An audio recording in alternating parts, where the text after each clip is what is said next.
Alupisang, Kecamatan Kuala Bate, Kabupaten Aceh Barat Daya, dalam keadaan tangan sebelah kanan terputus di jalan menuju Imera, Desa Ujung Padang, Kecamatan Susuh, Kabupaten Aceh Barat Daya. Namun pada saat itu belum diketahui apa menjadi penyebab sehingga atas kejadian tersebut Satreskrim Polres Aceh Barat Daya melakukan penyelidikan untuk mengusut tuntas lebih lanjut.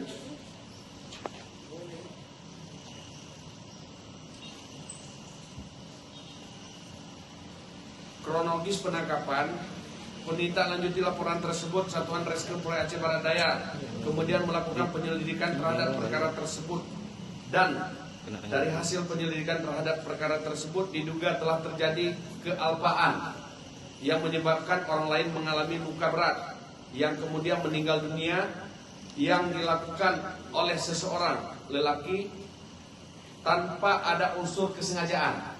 Saya ulangi, tanpa ada unsur kesengajaan. Dan untuk itu pelaku telah ditangkap dan saat ini sedang di dalam proses pemeriksaan lebih lanjut. Intinya kita sudah mengungkapkan apa motif. Kemarin itu kita jadi tanda tanya besar. Ada yang mengatakan ini adalah begal, ini adalah perampokan, ini adalah unsur dendam. Itu saya klarifikasi juga pada hari ini, itu tidak benar. Tidak benar sama sekali.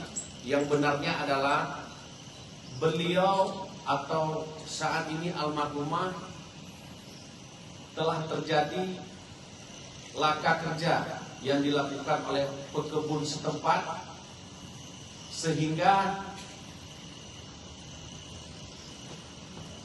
mesin babak rumput yang digunakan oleh petani tersebut putus dan terbang mengenakan lengan kanan daripada saudari almarhum Ana Maria.